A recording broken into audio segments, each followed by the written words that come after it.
Hi boys and girls, it's Mrs. Viviano and I have another read aloud today. This is an adaptation from The Three Little Pigs and the Big Bad Wolf, but this one is called The Three Little Aliens and the Big Bad Robot. So it's a space version. It's written by Margaret McNamara and Mark Fearing did the illustrations. Once there was a mama alien who had three little aliens. They were called Bork, Gork, and Nickelwitz. Bork, Gork, and Nickelwitz grew up in an old-fashioned house in a snug, cozy crater on a tiny little planet. As the eons passed, their house got too crowded. It's time for you to go out into the universe and find a planet of your own, their mama told them, giving each a hug. But remember, watch out for the big bad robot. It wants to chew you up. So Bork, Gork, and Nickelwitz took off.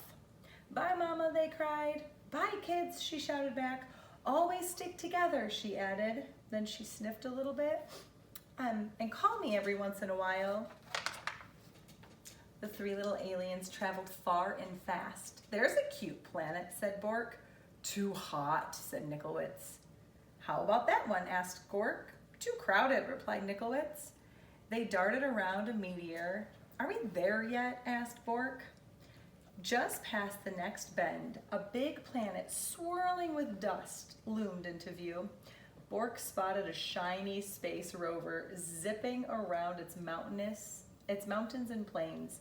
Awesome, she said. I'm gonna live in that. Ma said to stick together, called Nickelwitz, but Bork had already zipped too far away to hear. Nickelwitz and Gork traveled on. Nickelwitz didn't like the looks of the next planet either. Nowhere to breathe, he gasped. Picky, picky, Gork said. Then just ahead, he spied a giant planet with huge golden rings around it. He jumped on a passing satellite and caught a ride on the ring. Whee, he squealed. This is what I call home. We can't live on a ring that goes around in circles, yelled Nickelwitz. We'll get dizzy. But Gork wasn't paying any attention.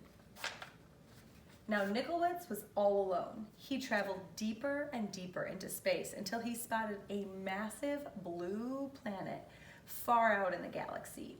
It had 13 moons and refreshing breezes.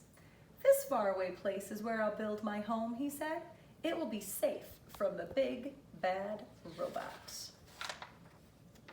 Nickelwitz found everything he needed to make sturdy walls. He gathered stardust to keep his home bright and found solar panels to keep it warm. Then he grabbed a tall, shiny telescope. This will do for a chimney, he said, though no one heard him.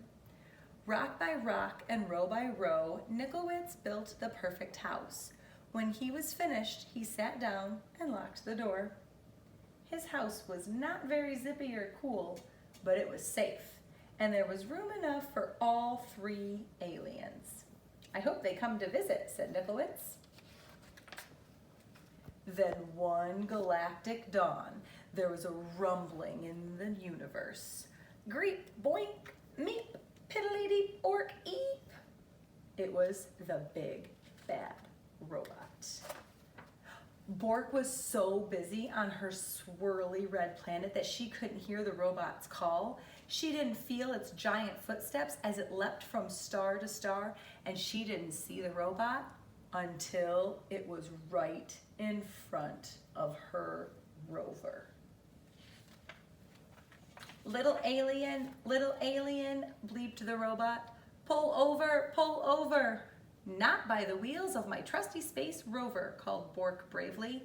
Then I'll crack and smack and whack your house down, meeped the robot. And just like that, the robot cracked and smacked and whacked Bork's shiny rover into 100 pieces. Greep, boink, meep, piddly-deep, ork, eep, eep. As fast as the speed of sound, Bork jetted away, the robot close behind her. Just as the robot was about to eat her up, she spotted Gork's satellite house. Gork, Gork, help me, she cried. But Gork was having so much fun surfing on the rings of his giant planet that he didn't hear Bork's cries. He didn't see the robot chomping on comets and ripping open black holes, until the big bad robot caught Gork's satellite in his huge metal claw. Little alien, it brinked, come out of hiding. Not by the orbit of this ring I'm riding, cried Gork stoutly. Then I will shatter and clatter and scatter your house down, groinked the robot. And before Gork could fly beneath the radar, the robot clattered and scattered and shattered Gork's satellite into 1,000 pieces. Greep, boink, meep, ork, deep, piddly, eep, eep, eep. Gork barely escaped. Over here, called Bork. Stick together. At the speed of light, Bork and Gork blasted out into space, with the big bad robot getting closer all the time. Where can we hide? Asked Gork. Let's find Nickelwitz, cried Bork. He'll know what to do. Nickelwitz had heard the robot's roar.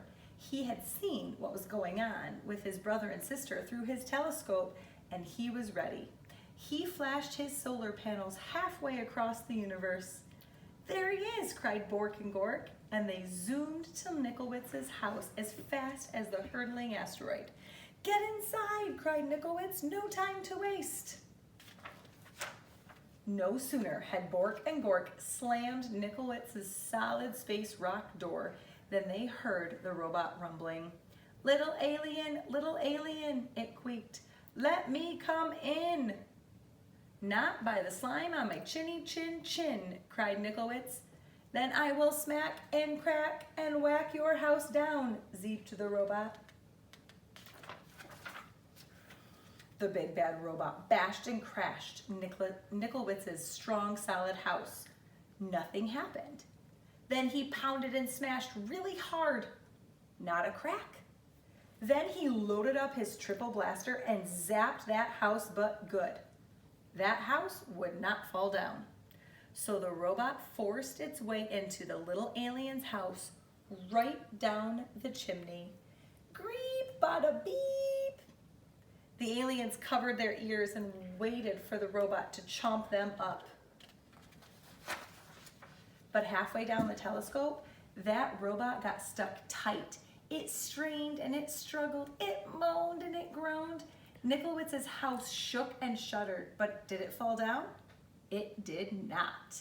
The robot gave one more mighty cry and burst into 1,000,000 pieces. Cool, said Bork. Awesome, said Gork. Just as I planned, said Nickelwitz. There's just one thing missing, said Bork. Phone home, said Gork. So Nickelwitz did. Ma, he said, we have the coziest house in the galaxy. Won't you come over and tuck us in?